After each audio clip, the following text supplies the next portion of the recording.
Nahirapan pa rin ang retrieval operation sa mga natabunan ng pagguho sa Bohol. Hindi lang kasi lupang dumagan sa mga biktima, kundi pati mga bato at puno. Nakatutok si Salima Refran. Kahit linggo at sa ilalim ng init ng araw, walang patid ang retrieval operations ng 4 na rescue teams sa barangay Cantamis Bago sa Loon, Bohol. Natabunan daw kasi sa lugar si Aling Tuming Campo Amor at manugang niyang si Marshall Restos.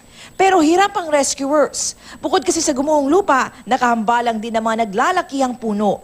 Kahapon, nakuha ng labi ng asawa ni Aling Tuming na si Ereneo, 74 na taong gulang. Kaya umaasa ang mga otoridad na mare-recover pa ang mga biktima. Nakuha naman ang labi ng magkapatid na Mary Grace at Joseph Polinar mula sa guho sa barangay Villaflor sa bayan ng Clarin. Pinaghahanap pa ang pinsan nilang si Roger Tagsip.